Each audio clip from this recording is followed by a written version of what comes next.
오늘 저녁에는 믿음의 조상들 중에 한 명인 요셉에 대한 말씀을 묵상하기 원합니다.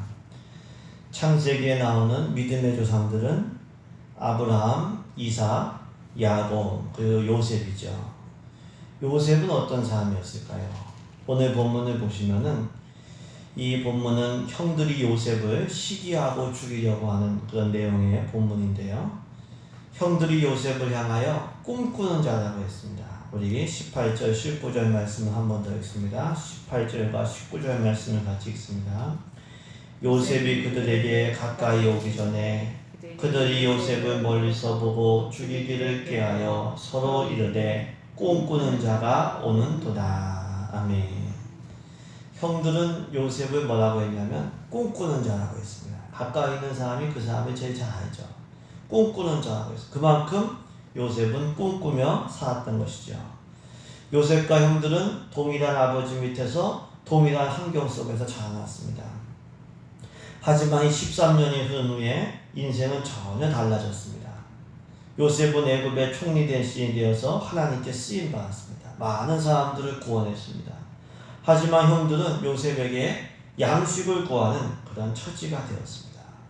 왜 동일한 가정에서 태어나고 자랐는데 인생이 다 달라지게 되었을까요? 창세기는 한 가지 힌트를 주고 있는데요. 그것은 요셉이 17세 소년 때에 꿈을 꾸었다고 했습니다. 그 꿈은 요셉이 존귀해지는 그런 꿈이었습니다. 근데 요셉은 하나님이 주신 그 꿈을 한번 꾸고서 버리지 않았어요. 계속해서 꾸었습니다. 미움을 받고 시기를 받아도 꿈꾸는 것을 포기하지 않았습니다. 결국 13년이 흐른 후에 그 꿈은 이루어지게 되었고 전혀 형들과는 다른 인생을 살게 되었습니다. 이를 통해서 알 수 있는 것은 무엇입니까? 꿈꾸는 사람과 꿈이 없는 사람은 전혀 다르다고 하는 거예요. 꿈꾸는 사람과 꿈을 포기한 사람은 전혀 미래가 달라집니다. 목표가 분명한 사람과 목표 없이 그냥 사는 사람은 미래가 달라지는 것이죠. 그렇기 때문에 꿈과 목표를 분명히 하는 사람이 되어야 될 줄로 믿습니다. 우리가 꿈이 있고 목표가 있으면 내가 살아갈 이유가 있고 그렇기 때문에 내가 살아갈 에너지가 생기는 거예요. 동기가 생기고 에너지가 생기고 그래서 시간이 지날수록 꿈을 꾸는 사람과 꿈이 없는 사람은 달라질 수밖에 없는 거죠. 하나님이 주신 꿈이 우리 가운데 있기를 소망합니다. 그럼 꿈과 목표가 있는 사람이 되려면 어떻게 돼야 될까요? 사도행전 2장 17절에 하나님께서 하나님의 영을 부어주시면 자녀들은 예언하고 젊은이들은 환상을 보고 늙은이들은 꿈을 꾸게 된다고 했습니다. 성령이 임하시면 말이 바뀌어요. 예언하게 되고 환상을 보게 되고 꿈을 꾸게 된다고 합니다. 성령의 감동을 받을 때 거룩한 말을 하게 되고 거룩한 환상을 보고 거룩한 꿈을 꾸게 되는 거죠. 성령 충만 받기를 소망합니다. 성령께서 충만히 임하실 때 우리가 꿈을 꾸게 되고 소망을 가지고 절망에서 떠나가게 되는 거죠. 요셉도 꿈을 꿀 때에 스스로 꾼 꿈이 아니죠.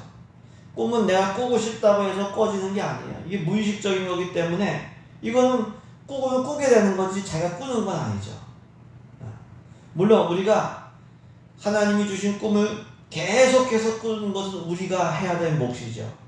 하나님께서 주신 감동이 있고 기도하다 받은 감동과 꿈이 있다면 그것을 계속해서 꾸는 우리 되기를 소망합니다. 목표 없는 인생이 아니라 내가 바라보는 목표가 있는 인생이 돼야 되죠.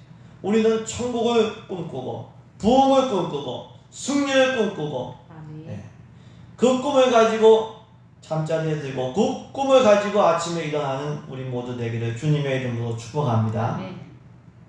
근데 주의할 것이 하나 있습니다. 그것은 꿈은 저절로 이루어지는 것은 아니라고 하는 거예요. 오늘 본문을 보시면 꿈꾸는 사람 요셉을 형들이 시기하고 미워했어요. 결국 어떻게 했냐면 돈을 받고 애굽의 노예로 팔게 된 것입니다. 요셉은 꿈을 꾸고 말한 대가로 노예가 된 거예요. 후에는 꿈을 포기하지 않고 유혹을 거절하고 정결을 지킨 결과로 감옥에도 가기도 했습니다. 꿈은 저절로 이루어지지 않습니다. 시련과 유혹을 통과하면서 그것을 이길 때에 꿈이 이루어지게 되는 거죠. 그래서 내 생각과 내 방식대로 꿈이 이루어진다고 해서 낙심하면 안 돼. 왜? 우리는 보통 꿈이 좀 잘 저절로 순탄하게 이루어지길 원하지만 꿈은 우리가 원하지 않는 시련과 원하지 않는 그 유혹을 통과하면서 이루어지기 때문에 그래서 꿈은 시련과 유혹을 이기면서 자란다고 하는 것. 시련과 유혹을 이기는 자 되시길 주의 이름으로 축복합니다. 이처럼 요셉은 꿈꾸는 사람이었습니다. 그리고 꿈을 꾼 대가로 애굽의 노예로 팔려가게 되었습니다. 노예란 참 비참한 거죠. 고대시대의 노예란 이건 뭐 많은 물건이나 짐승과도 같은 그런 처지였습니다. 근데 이 요셉이 팔려간 집은 애굽의 친위대장 보디발의 집이었다고 했습니다. 요셉은 노예였지만 하나님이 함께 하셨습니다. 하나님께서 함께 하시니까 형통한 자가 되었어요. 네. 보디발 주인이 보니까 하나님이 함께 하셔요. 뭔가 틀려요. 하는 일마다 형통케 하셔요. 그래서 요셉을 인정하게 된 것이죠. 요셉에게 은혜를 베푸게 된 것이죠. 요셉을 가정총무로 삼았습니다. 자기 소유를 다 요셉에게 위탁을 한 거죠. 그때부터 하나님께서 요셉을 위하여 보디발 가정에 복을 내리셨다. 이렇게 말씀하고 있습니다. 우리 39장의 말씀을 좀 넘어가서 찾아뵙겠습니다. 창세기 39장 1절에서 5절까지 말씀. 오늘 37장인데 39장으로 넘어갑니다. 39장 1절에서 5절까지의 말씀을 우리 한 목소리로 같이 읽겠습니다. 요셉이 이끌려 애굽에 내려가매 바로의 신하 친위대장 애굽 사람 보디발이 그를 그리로 데려간 이스마엘 사람의 손에서 요셉을 살리라. 여호와께서 요셉과 함께 하심으로 그가 형통한 자가 되어 그의 주인 애굽 사람의 집에 있으니 그의 주인이 여호와께서 그와 함께 하심을 보며 또 여호와께서 그의 범사에 형통하게 하심을 보았더라. 요셉이 그의 주인에게 은혜를 입어 섬김에 그가 요셉을 가정총무로 삼고 자기의 소유를 다 그의 손에 위탁하니 그가 요셉에게 자기의 집과 그의 모든 소유물을 주관하게 한 때부터 여호와께서 요셉을 위하여 그 애굽 사람의 집에 복을 내리심으로 여호와의 복이 그의 집과 밭에 있는 모든 소유에 미친지라. 아멘. 이처럼 하나님은 요셉과 함께 하셨습니다. 이거 함께 하시니까 요셉이 형통한 자가 되었어요. 주인의 인정도 받고 은혜도 받고 하는 일들 가운데 하나님의 복이 임했던 것을 우리가 볼 수가 있습니다. 이를 통해서 알 수 있는 것은 무엇입니까? 하나님이 함께 하시면 형통하게 되고 은혜도 있게 되고 복을 누리게 된다고 하는 거죠. 그렇기 때문에 모든 복의 출발은 하나님이 함께 하시는 것에서부터 출발하는 거예요. 하나님의 함께 하심이 우리 가운데 있기를 소망합니다. 임마누엘의 복은 누려야 돼요. 하나님이 함께 하심을 느끼시길 주의 이름으로 축복합니다.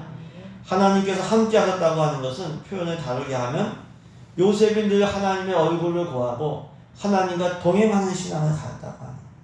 우리는 다른 것을 구할 때가 너무 많아요. 근데 요셉은 하나님과 동행하고 하나님의 얼굴과 임재를 구하는 사람이었어요. 그러니까 하나님이 함께 하시죠. 그리고 하나님이 함께 하시니까 형통도 따라오고 인정도 받게 되고 은혜도 있고 복도 따라오게 되는 거죠. 이 열매이고 그 뿌리는 하나님과 동행하는 것이고 하나님께서 함께 해주시는 거죠. 우리 인생도 늘 주님의 얼굴을 구하고 임재를 구하고 하나님과 동행하는 우리 되기를 소망합니다. 로마서 10장 13절에 누구든지 주의 이름을 부르는 자는 구원을 받는다고 했어요. 예수님 이름을 부르면서 주님과 동행해야 돼요. 우리가 기쁨은 기쁜 대로 슬픔은 슬픈 대로 속상하면 속상한 대로 안 되면 안 되는 대로 예수님 부르면서 그 임재 가운데 예수님과 동행하는 우리 되기를 주의 이름으로 축복합니다. 그것이 하나님이 함께 하시는 인생이죠. 그러면 하나님과 이렇게 동행해야 되는데 하나님과 동행하려면 어떻게 해야 될까요? 하나님과 동행했던 요셉은 하나님을 두려워하는 사람이었어요. 하나님을 두려워하는 사람. 요셉이 용모가 빼어나고 아름다운 사람이어서 나중에 이 여주인의 유혹을 받게 되었는데요. 요셉이 그 유혹 앞에서 내가 어찌 큰 악을 행하여 하나님께 죄를 지으리요. 유혹을 물리쳤어요. 왜? 하나님이 두려워서 이 죄를 못 짓는다. 하나님과 동행했던 요셉은 하나님을 의식하고 하나님을 두려워했던 사람이었습니다. 잠언 1장 7절에 여호와를 경외하는 것이 지식의 근본이거늘 이렇게 말씀했습니다. 하나님 경외하는 것이 지혜와 지식의 근본이라고 하는 거예요. 우리가 사람도 함부로 대하면 관계가 무너지죠. 그 귀하게 여길 때 같이 교제를 맺고 친구를 맺게 되는 거죠. 하나님도 하나님 귀하게 여기고 하나님 두려워할 때 하나님과 동행하게 되는 거죠. 그래서 하나님을 경외하는 것, 이것이 지혜이고 지식의 출발이고 근본이 되는 거죠. 하나님들 두려워하는 가운데 하나님과 동행하시길 주님의 이름으로 축복합니다. 이처럼 요셉은 유혹 앞에서도 하나님을 두려워하면서 믿음을 지켰습니다. 근데 우리가 그 결과를 잘 알고 있죠. 감옥에 누명을 쓰고 들어가게 되었습니다. 인간적으로는 좀 많이 속상하죠. 하지만 이 감옥 안에서 요셉은 술 맡은 가한장과 떡 굽는 가한장의 꿈을 정확하게 해석해 줬습니다. 그리고 2년이 흐른 후에 애굽왕의 꿈도 이게 아무도 해석 못할 때 요셉이 해석을 해주게 된 거예요. 그리고 앞으로 어떻게 해야 되는지도 하나님의 지혜 가운데 다 방법을 가르쳐 주겠어요. 그러니까 애굽왕이 놀란 겁니다. 이와 같이 하나님의 영에 감동된 사람 어디서 찾을 수 있겠느냐. 그리고 그때부터 애굽의 총리 대신으로 삼은 거죠. 우리 41장으로 넘어가겠습니다. 41장 37절에서 43절까지 말씀을 같이 읽습니다. 창세기 41장 37절에서 43절까지 말씀을 같이 읽습니다. 바로와 그의 모든 신하가 이 일을 좋게 여긴지라. 바로가 그의 신하들에게 이르되 이와 같이 하나님의 영에 감동된 사람을 우리가 어찌 찾을 수 있으리요 하고 요셉에게 이르되 하나님의 이 모든 것을 내게 보이셨으니 너와 같이 명철하고 지혜 있는 자가 없도다. 너는 내 집을 다스리라. 내 백성이 다 내 명령에 복종하리니 내가 너보다 높은 것은 내 왕자뿐이니라. 바로가 또 요셉에게 이르되 내가 너를 애굽 온 땅의 총리가 되게 하노라 하고 자기의 인장 반지를 빼어 요셉의 손에 띄우고 그에게 세마포 옷을 입히고 금사슬을 목에 걸고 자기에게 있는 거금술에 그를 태우매 무리가 그의 앞에서 소리 지르기를 엎드리라 하더라. 바로가 그에게 애굽 전국을 총리로 다스리게 하였더라. 아멘. 이처럼 요셉은 아무도 해석하지 못하는 애굽 왕의 꿈을 해석해주고 적절한 대안까지도 제시해줘. 그러니까 죄수였음에도 불구하고 그 자리에서 애굽의 총리 대신으로 세워지게 되었습니다. 이를 통해서 알 수 있는 것은 무엇입니까? 문제를 해결할 능력만 갖추고 있으면 결국은 쓰임받는다는 거예요. 문제를 해결할 능력만 있으면 위기는 기회가 되게 된다고 하는 거예요. 문제를 해결할 지혜와 능력을 가지시길 주의 이름으로 축복합니다. 문제를 해결할 능력을 가진 사람은 문제 때문에 망하지 않고 오히려 쓰임받는 그러한 은혜가 있게 된다고 합니다. 그럼 문제를 해결하려면 어떻게 할까요? 애굽 왕은 요셉을 향하여 하나님의 영에 감동된 사람이라고 이렇게 감탄하는 겁니다. 요셉도 자기가 이 꿈을 해석할 때 자기가 한다고 하지 않고 하나님께서 답을 주신다고 말씀을 하신 거죠. 그렇기 때문에 우리는 하나님의 영에 감동되어서 살아야 돼요. 아멘. 지혜의 영이신 하나님의 영에 감동될 때 문제를 해결할 수 있는 길이 열리고 아멘. 그것을 보는 지혜가 열리게 될 줄로 믿습니다. 아멘. 그래서 항상 하나님의 영의 감동을 우리가 먼저 구해야 돼요. 예수님은 마태복음 4장 1절에서 마귀에게 시험을 받으실 때 성령에게 이끌리셨다 이런 말씀이 나오고 있습니다. 성령에게 이끌리셨기 때문에 시험을 이길 수 있는 능력과 지혜가 있으셨다는 겁니다. 우리도 늘 성령에 이끌리고 성령의 감동을 구하고 그 가운데 살아가게 주님의 이름으로 축복합니다. 우리는 먼저 성령의 감동을 구해야지. 또 우리가 문제를 해결할 능력을 가지려면 꾸준히 준비해야 돼요. 요셉은 애굽 왕의 꿈을 해석했을 뿐만 아니라 적절한 대안을 내놓았습니다. 애굽의 농업 정책에 대한 적절한 대안을 내놓았습니다. 그렇게 정책을 내놓을 수 있었던 것은 요셉이 감옥 안에서도 꾸준히 공부하고 준비했기 때문이죠. 요셉은 감옥에 들어갔다고 낙심하거나 꿈을 잃거나 함부로 살거나 그렇지 않았어요. 오히려 꾸준히 정진한 거죠. 배우고 준비하는 거. 그러니까 기회가 왔을 때 정확하게 대안을 제시할 수가 있었습니다. 감옥같이 답답한 공간은 우리가 실력을 갈고 닦음으로 미래를 준비할 공간이에요. 이 감옥과 우리가 살아갈 때 감옥과도 같이 참 내 인생이 너무 답답하다 그럴 때 느낄 때가 있어요. 하지만 그때는 하나님께서 실력을 닦으라고 기회를 주신 거예요. 언젠가 한 방울씩 떨어지는 물방울이 이 바위를 뚫는다 이런 이야기를 들었습니다. 근데 이 물방울이 한꺼번에 떨어지면 바위를 절대 뚫을 수가 없어요. 근데 한 방울씩 계속해서 떨어지기 때문에 나중엔 바위 모양이 바뀌고 바위가 뚫려지게 되는 거죠. 그러니까 바위를 뚫는 거는 힘이 아니라 꾸준함이라고 하는 거예요. 그렇게 얘기합니다.